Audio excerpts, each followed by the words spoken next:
గుండె నిండా గుడిగంటలు సీరియల్లో రోహిణి కథ చాలా ప్రత్యేకం. అసలు తన పేరే రోహిణి కాదు. ప్రభావతి మనోజ్లను మోసం చేయడానికి చాలా అబద్ధాలు చెప్పి ఆ సత్యం ఇంటికి పెద్ద కోడలైపోయింది. ఈ క్రమంలోనే ఈమె కథ మొత్తం తెలిసిన వాళ్ళు ముగ్గురే. ఒకటి ఆమె తల్లి, 2 స్నేహితురాలు విద్య, 3 శత్రువు పియ్యగాడు వర్ధన్. ఈ క్రమంలోనే కథనం ఉత్కంఠగా మారింది. ప్రభావతి మనోజ్ల దృష్టిలో రోహిణి అలియాస్ కళ్యాణి కోట్ల ఆస్తికి వారసురాలు. తండ్రి మలేషియాలో ఉంటాడు. మామయ్య మటన్ మాణిక్యం అప్పుడప్పుడు వచ్చిపోతూ ఉంటాడు. ఆ మలేషియాలో ఉన్న తండ్రిని ఎవరో కేసుల్లో ఇరికిస్తే అక్కడే అరెస్ట్ అయ్యాడు.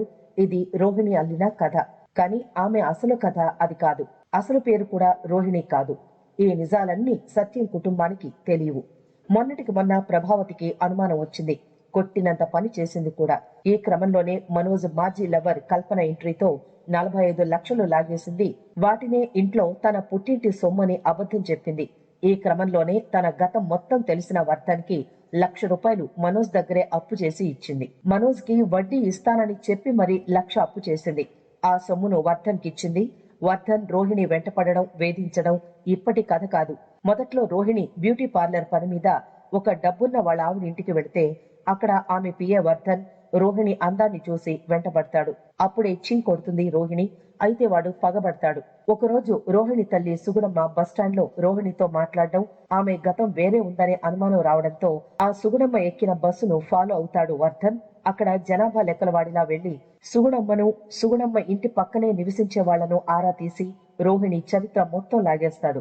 రోహిణి అసలు పేరు కళ్యాణి అని, ఆమెకు ఆల్రెడీ పెళ్లయ్యి భర్త చనిపోవడం గురించి, ఆ చింటూ ఆమె కొడుకే అని ఇలా చాలా సమాచారం సేకరించాడు. అప్పటికే రోహిణి మనోజ్ ప్రభావతిని మోసం చేసి నమ్మించి పెళ్లిదాకా కథను తీసుకొచ్చేసింది. ఈ క్రమంలోనే వాడు నాకు శారీరక సుఖాన్నిస్తే నిన్ను వదిలేస్తాను, లేకపోతే నీ గతం మొత్తం మనోజ్ ప్రభావతిలకు చెప్పేస్తాను అని బెదిరించడంతో రోహిణి ఆ రోజు వాడు పిలిచిన హోటల్ కి వెళుతుంది. కానీ వాడి గదిలోకి వాడి పెళ్లాన్నే పంపించి వాడి గుణం వాడి పెళ్లానికి తెలిసేలా చేసి వాళ్లను విడగొట్టేస్తుంది. అప్పటి నుంచి వాడి పగ మరింత పెరిగిపోయింది.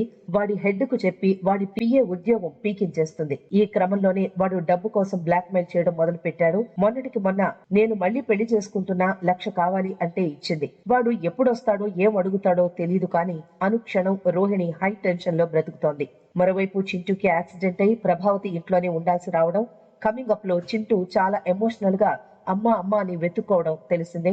అది కల కావచ్చో అని కూడా మనం ఊహించాం. అది నిజమా కళ అనేది తెలుసుకోవడానికి నేటి కథనం కోసం అభిమానులు వేచి చూస్తున్నారు.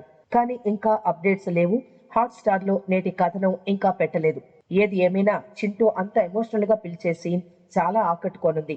ఇక ఆ వర్ధన్ కి ఈ చింటూ ఇక్కడే ఉన్నాడు అని తెలిస్తే మాత్రం ఊరుకోడు.